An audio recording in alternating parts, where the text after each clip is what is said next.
Olá, eu sou a Kátia Gueiral, médica veterinária, especialista em medicina felina. Estamos aqui na cafeteria GMPR para fazer o nosso segundo episódio do Café com Vets.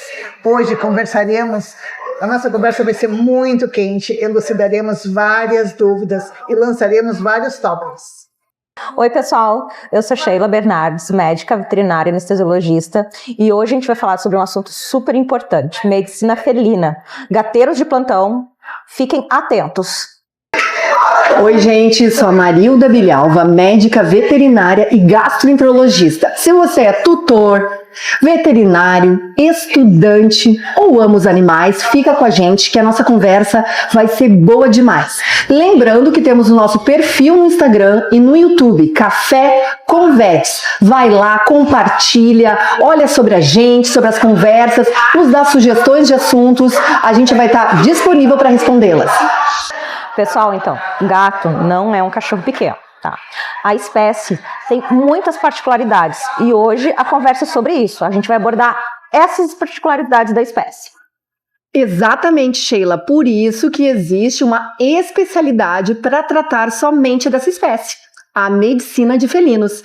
E agora eu quero saber da Kátia, entre tantas especializações, por que ela escolheu medicina de felinos? Nos conte, Kátia. Então, como a Sheila falou, gatos não são cachorros pequenos. Então, as doenças felinas são totalmente diferentes e são tratadas de formas diferentes. Isso é muito importante.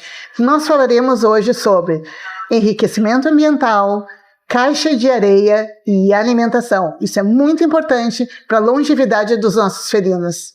Ô Kátia, então assim, fala um pouquinho sobre enriquecimento ambiental aí pra gente. Tá, o porquê do enriquecimento ambiental? Porque o gato, ele é caçador.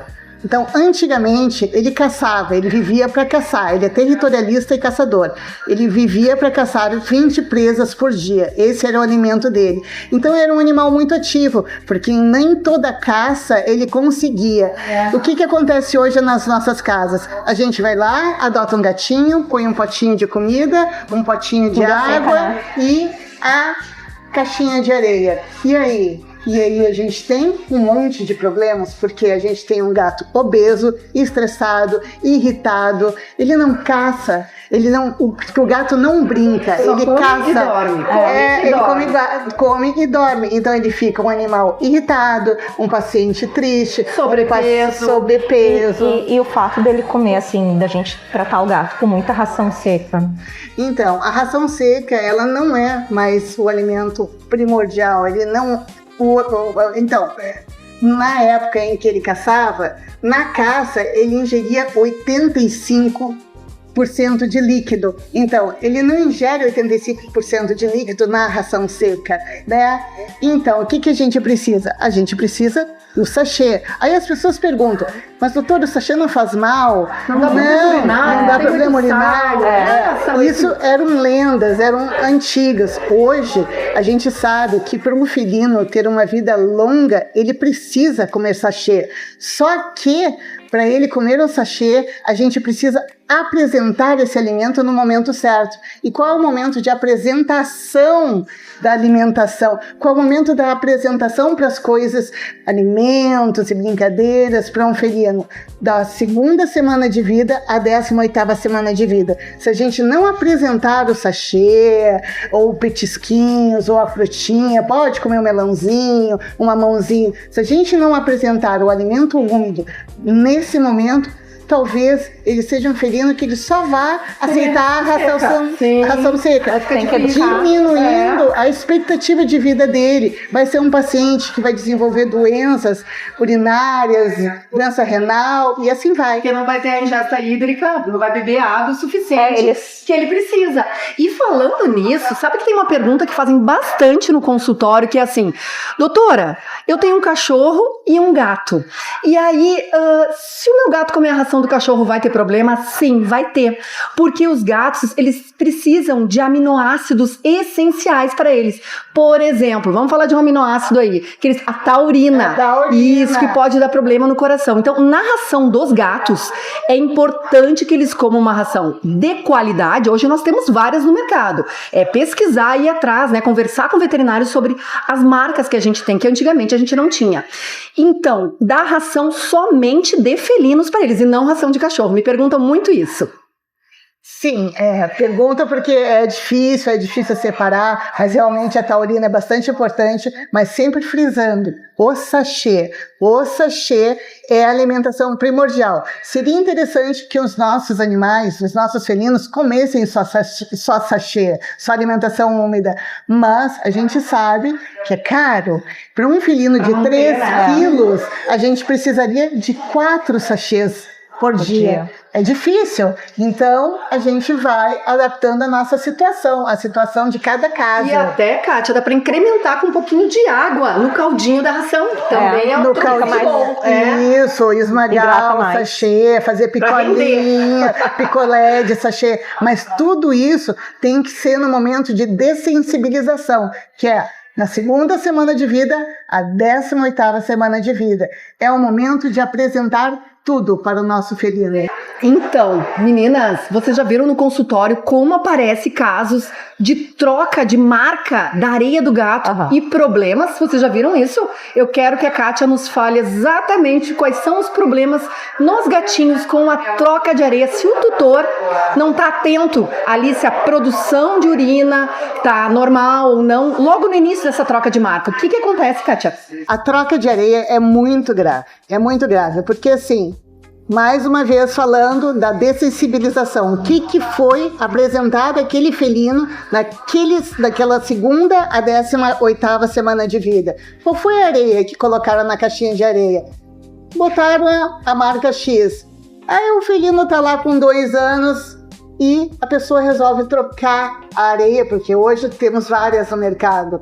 Não pode, não é a areia que nós gostamos, é a areia que eles gostam. Isso pode causar cistites, isso pode causar obstrução uretral, que é uma emergência, mata ainda vários felinos. Isso pode ocasionar estresse. E a caixa de areia também, ela não pode ser só uma caixa de areia, ela tem que ser para um felino 2 caixas de areia. O que acontece? As pessoas têm uma caixa de areia para vários felinos. As pessoas não trocam. A gente tem que saber se os felinos estão gostando da textura, de pisar dentro daquela areia. Tá, mas se tiver que fazer a troca, como é que faz? Não faz. Se ele não aceitar, não dá para fazer. Porque nem tá atento ali. Por isso que tem que estar atento. Esses dias eu fui chamada para fazer uma consulta domiciliar. A felina magrinha. Aí eu palpei a bexiga desse tamanho, cheia de fezes. Aí eu fui olhar a caixa de areia lá num canto, cheia, suja. E eu disse, olha só, vamos trocar a caixa de areia, colocar mais uma. Vamos trocar para a areia primeira que ela utilizou. E ele não acreditou, mas ele fez. O que aconteceu? No outro dia, um vídeo dela deitada dentro da caixa de areia. Vários cocôs com formatos e vários xixis. Um felino feliz e um felino que vai viver muito mais porque a gente está protegendo a saúde renal dele. E importante também falar da higienização dessa caixa de areia. Então, se tem um gatinho em casa, como a Kátia falou, ter 2 caixas de areia e fazer higienização com água e sabão mesmo. Tem alguns produtos no mercado, gosto muito do Esteril, até vou fazer, não estamos ganhando nada, mas Esteril, Herbalvet, né, água e sabão, lavar bem a caixa de areia e colocar no sol. Então, se tem 2 gatinhos, 3 caixas de areia e assim sucessivamente. Uma coisa que tu falou agora, eles não gostam de odor. Então, porque eles são muito olfatórios, né? Então, assim, nada de perfume, caixinha de areia lavada com Água e sabão, ou produtos enzimáticos. O que é enzimáticos? Retiram a matéria orgânica, vai retirar aquele cheirinho de matéria orgânica. E era isso. E a caixa de areia, ela tem durabilidade. 6 meses, ela não é para ficar 6 anos ali naquela casa. E também, agora tu falou em odores, Kátia, tem a questão que tem areias de gato com odores, e eu já vi dar muito problema com isso. Então, odor é pra nós, a gente gosta daquele cheirinho, né? Tem gente até que coloca perfume nos gatinhos. E olha as dicas importantes, né? Então, cuidado com os odores também em casa. Por que quando a gente coloca perfume nos gatinhos, eles vão fazer o grooming e se lamber? Porque eles estão retirando aquele fedor que colocaram neles. Eles querem o cheiro deles de novo. O gato, ele se lambe, mas ele se lambe para fazer o grooming, ele se banha. Ele quer o cheiro dele. Kátia, então, fala pra gente um pouquinho assim sobre enriquecimento ambiental, gatificação. Então, por que é tão importante o enriquecimento ambiental? Porque o gato, né, como eu disse antes, ele passava o dia inteiro caçando e com vários insucessos nessa caça. Então, agora ele não caça. Então a gente tem que enriquecer esse ambiente. Ele tem que ter um lugar mais alto, ele tem que ter lugares para se esconder. E coisas simples, né, Kátia? Como até caixa de papelão, bolinhas. Caixa de papelão, bolinhas. Ele é um caçador. Pode pendurar aqueles gatinhos de brinquedo numa fitinha. Isso. Ele não tá brincando, ele tá caçando. A gente tem que saber disso. E aí a gente tem que trocar o brinquedo, porque o brinquedo ele já matou o brinquedo, a caça. Então a gente tem que trocar, porque ele vai ficar entediado, porque aquele ali já tá morto. Então tem que trocar, sim. Tem que trocar, a gente guarda na gaveta uma semana, volta aquele ali. A gente tem que trocar a caça. Então ele tem que caçar, ele tem que poder. Ele tem que praticamente a linguagem do amor com o gatinho. Ele tem que ter locais para se esconder, locais para relaxar, né? Mas mais uma vez, falando do enriquecimento ambiental, a gente também está falando sobre aquele animal que não bebe água, que come água. Então, faz parte do enriquecimento ambiental a gente distribuir vários potes de água pela casa. Porque vários potes de água, potes largos, que os bigodinhos, as vibrícias não encostem, né, e que ele possa ver o reflexo. E por que é importante esses vários potes de água? Porque o gato ele não bebe água, né? Ele não é um cachorro. Então tá ali no sofá, eu tô com sede, eu vou ali beber água. Não, ele tá passando, um pote de água, vou dar uma lambida. Outro pote de água, vou dar uma lambida. E assim, também aquela questão do gatinho botar a pata dentro da água pra saber a profundidade. O pessoal que tá brincando com a água, ele quer saber a profundidade. Ele quer saber a profundidade, tem que ser até o topo, pra ele não gosta de encostar os bigodinhos. E ele gosta de se ver. E o grande problema de não ter, né, um ambiente enriquecido é o sedentarismo, obesidade, irritabilidade, o ataque. Por exemplo, aquele felino que fica o dia inteiro sozinho em casa. Ele fica o dia inteiro sem fazer nada. Daí, o responsável, o dono, o tutor, chega em casa à noite e ele vai lá, aqui na pata. A pessoa fica brava. Não tinha nada pra fazer. Então a gente vai ter que fazer um nhaque na perna da pessoa. Chegou ali e tá bravo, ele quer um ambiente enriquecido. Tá, resumindo, a gente acha que domesticou o gato, é isso? O gato, ele é semi-domesticado. Quando é que começou a domesticação do gato? Na Segunda Guerra Mundial. Então, são 79 anos apenas de domesticação. É muito pouco, muito pouco. Meninas, eu vou trazer um dado então para vocês também. O nosso país está crescendo cada vez mais, né, segundo o censo, com gatos em casa. As pessoas estão cada vez mais adotando gatinhos, trazendo gatinhos para casa. O nosso país é o terceiro, né, que tem gatinhos dentro de casa. E daí nós vamos falar depois também, Kátia, essa questão de gato ter liberdade ou não, se pode ter acesso à rua ou não, que muita gente acha, né? Mas isso a gente deixa para Vai ter vários de felinos.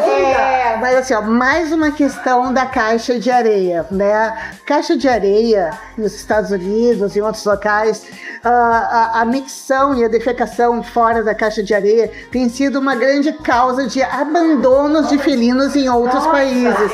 Então, assim, ó, a gente tem que pensar, é um gato idoso, caixa de areia mais baixo. É um filhote, caixa de areia mais baixa. Caixas de areias fechadas, eles não gostam.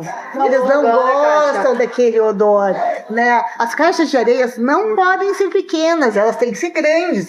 Tem que ser aqueles caixões de pedreiro. E as caixas de areia, elas não podem ser colocadas uma do lado da outra. Porque eles só vão achar que é uma grande caixa. Uma ali, espalhadas. Né? Principalmente se a gente tiver mais de um felino em casa. Porque pode haver dominância e o outro felino tá ali fazendo o seu xixizinho e pá!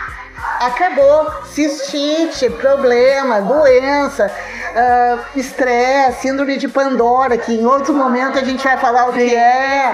É um monte de coisa. Falou uma coisa bem importante, Kátia. Eu lembrei aqui da minha gatinha que viveu 22 anos, a Chiquinha. Ela bem velhinha, a caixa de areia era altinha, ela tinha uma dificuldade enorme. Então é isso também que a gente tem que estar atento, né? Nós, tutores de gatos, responsáveis pelos nossos animais. É velhinho, tá com dificuldade de entrar ali para fazer um xixi, acaba fazendo fora, não consegue. Então a gente tem que adaptar tudo conforme a fase, conforme o nosso ambiente, né? Então tudo isso é importante. A Sheila pode explicar, né? O felino, ele demonstra dor. As pessoas tendem muitas vezes a chegar assim, dizer pra gente, não, mas ele não sente dor, né? Mas é aquela coisa, as espécies, elas demonstram dor de modo diferente, né? E o felino, ele é muito difícil, assim, de apresentar dor. Por quê? Eu tenho uma teoria, né? Que é aquela coisa, o gato, a gente pensa que domesticou. Essa é a minha teoria. Então, como um animal em vida livre, né? O que os animais em vida livre acontecem? Eles vão apresentar dor ou doenças lá no final. Por quê? Porque senão eles se tornam presas. E o gato é isso também. Então, ele não demonstra dor, por exemplo, como o cachorro. Ele não demonstra dor da maneira que a gente vai achar. Ele fica mascarando a dor, Sim, né? Sim, ele mascara. Ele vai mostrar ela quando a coisa já tá... E daí, como é que ele vai demonstrar? Ele para de se limpar, né? Fica aquele pelo todo separado, feio, sem brilho, né? Ele para de subir nas coisas, né? Evita, tem limitação. Ao invés de subir no sofá, ele sobe no Isso mesmo, sabe? Então, essas coisas, ele se poupa também, né? Mas é aquela coisa, ele vai apresentar realmente essa questão de dor e demonstrar as doenças lá, mas quando a coisa está mais adiantada. Tá bem avançado. Porque como um animal, né? Como um bichinho no meio, assim, é aquela coisa, ele tem que apresentar por último, senão ele é a presa. Por né? isso que o felino, quando chega no consultório, a coisa tá grave. Né? E isso é bem ruim para os veterinários, porque ele não demonstra, ele é silencioso, mas o responsável, o tutor de felino, quando chegar pra gente e nos disser que tem alguma coisa estranha, pode ter certeza que tem alguma coisa estranha. Sim, são bem observadores. E também essa questão de chegar no consultório já com muita dor, tem doenças degenerativas que não tem cura. E aí a gente só consegue fazer ali o controle daquela analgesia, a dor, né, dele, mas tem doenças que não tem cura. Então, quando tá muito avançado, realmente é bem complicado. E aí a medicação contínua e a gente vai tentando melhorar. Mas por isso a importância de fazer essa observação precoce, né, que aí tem muito mais chance de ter um sucesso nesse tratamento. E eu acho que essa é a importância de entender a diferença deles como espécie, né? No comportamento, essa é a importância, né? Como a gente falou, em questão de dor, né? Cachorro manca, gato não manca. Dificilmente, né? Dificilmente. Ele vai pular etapas. É bem isso. Então... Nós pedimos para vocês mandarem perguntas pra gente através ali da nossa página Café com Vets. Vocês mandaram, a gente quer agradecer. E nós vamos agora, então, às respostas com a Kátia, a nossa especialista em medicina de felinos. Kátia, uma amiga aqui perguntou: qual a forma de contágio da FIV e FeLV? Então, para quem não sabe, FeLV é leucemia felina e FIV, AIDS felina. Não são zoonoses e não passam para cães. Mas nos conte, então. Então, o vírus, né, da leucemia, que produz a leucemia felina, que é uma doença hematopoética, né, é um vírus que todo mundo diz, é o vírus do gato bonzinho, que a gente pega uma partícula de saliva, uma gotinha de saliva tem 1000 partículas virais. É um vírus extremamente contagioso e é um vírus que promove várias alterações, é um vírus que produz tumores, é um vírus oncogênico, produz tumores no tórax, tumores no abdômen. Isso aqui é um vírus silencioso. A gente tem testes, a gente tem muitas formas de diagnóstico, mas a gente pode ter vários falsos negativos. E o FIV. O FIV é um vírus muito semelhante ao vírus da imunodeficiência felina, muito semelhante ao vírus da imunodeficiência humana. Como é que se pega esse vírus? Pela mordida. São os gatos que brigam, é o gato brigão, que chega com abscesso, arranhão, é o gato da briga, é o felino não castrado, por isso a importância da castração dos felinos. Felino não castrado não consegue ser domiciliado, porque ele sofre, ele é um felino estressado, isso é um castigo para ele. Agora uma pergunta que eu quero te fazer. FeLV, ela se transmite através do leite, do leite da placenta da mãe. Da placenta. O vírus da FeLV é o vírus que produz a leucemia felina, né, que é um retrovírus. Ele tem uma alta transmissibilidade, então se transmite desde a mãezinha, o contato com a lambedura, né? Então é um vírus assim, pelas excretas, xixi, cocô, não dá para passear. Acabou a lenda do passeio com felinos, porque como é que eu vou saber se naquela graminha, se naquela terra não passou um felino, né? E urinou ali, e defecou, mesmo que estejamos com a imunização em dia. A imunização não previne a infecção, ela previne a progressão do vírus. Não dá para passear com felinos. Felinos é dentro de casa, casa telada. Então, outra pergunta aqui de uma outra amiga. Gente, FIV e FeLV tem cura? Antes eu vou falar o seguinte, tá? Antes da Kátia responder se FIV e FeLV tem cura, a melhor forma de prevenção é a profilaxia, é manter os gatinhos dentro de casa. Por mais que vocês ouçam que o gato tem que ser da natureza, tem que ser da liberdade, não há outra forma de controlar essa doença, leucemia felina e AIDS felina também, não há outra forma de controlar senão profilaxia. O que é profilaxia? Prevenção.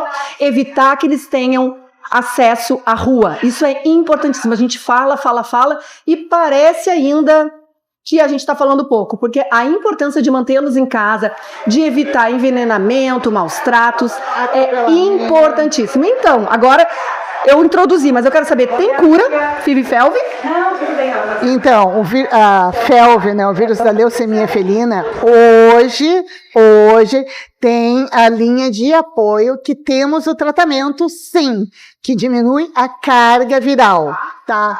Já a imunodeficiência felina, nós trabalhamos com a saúde do felino. É um felino que tem sempre que estar com a saúde em dia, da mesma forma que com os humanos. E temos também com o pessoal de apoio, diminuição da carga viral, muito semelhante à medicina humana. O que a Kátia falou aqui sobre a vacina, e eu reforço, sim, existe vacina para FeLV, né, que a gente chama quíntupla felina, e depois a gente vai ter um encontro só para falar sobre vacinas de cães e gatos, mas existe a vacina da leucemia felina, porém, a melhor forma de profilaxia da doença é, sim, através de evitá-los ter contato com a rua.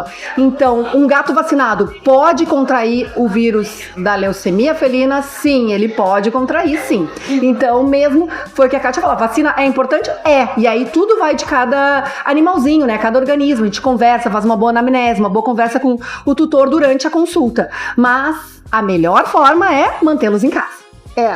Porque antes a gente sabe que um animalzinho que era diagnosticado com FeLV, ele durava 2 anos. Hoje, era uma sentença de morte. Era uma sentença de morte. Hoje nós temos animaizinhos que duram 10 anos. 9, eu ia falar. 9, 10 anos, Isso. que estão fazendo tratamento com linha de apoio, exames preventivos, vendo a carga viral. Quando a carga viral aumenta, se entra com medicação, baixa a carga viral. Não é? O estresse é o principal, porque o estresse, ele desencadeia não só outras coisas, mas o estresse pode desencadear, que a próxima, a gente pode falar sobre isso, a PIF, que hoje a gente tem tratamento para PIF. Peritonite infecciosa felina, que é o coronavírus normal, que por uma causa de estresse qualquer, uma simples vacina, uma simples esterilização, pode mutar e fazer esse vírus que gera um processo inflamatório horrível. Só que já temos também uma rede de apoio que tem tratamento e tem cura.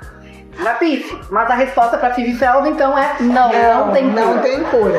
Pessoal, então a gente queria agradecer por assistirem o episódio de hoje. Tenho certeza que muitas coisas a respeito de medicina felina foram esclarecidas e vão haver mais episódios ainda sobre. Então a gente queria já chamar para o próximo, que vai ser da minha especialidade, anestesia, E a anestesia, na verdade, muita gente tem dúvida, né? Sobre cães idosos ou gatinhos idosos, ou um animalzinho que tem uma comorbidade. Como que é essa anestesia? Será que é a mesma? Isso. Não é nem dúvida, as pessoas morrem de medo de anestesiar os seus animais. Verdade, a Sheila tá aí para nos tirar todas as dúvidas. E acabam deixando de fazer procedimentos. Então vamos conversar sobre isso no próximo episódio. Por favor, mandem perguntas, né? Muitas perguntas, eu vou ter muito prazer em responder todas. E vamos lá, curte, né? Compartilha. O que mais? Sheila, qual é o nosso Instagram? É Café com Vets. E tem página no YouTube também, tem? Tem Café com Vets. Perfeito, gente. Lembre então, vai lá, compartilha, curte, comenta com os amigos, porque a gente tá com novos episódios aí, novos encontros, e a gente quer tirar todas as dúvidas de vocês, quer passar para vocês o nosso conhecimento, claro, e também dividir o conhecimento com vocês. Só queria finalizar. Gatinhos em casa, vacinados em casa, sem passear. Aprovadíssimo. Tchau.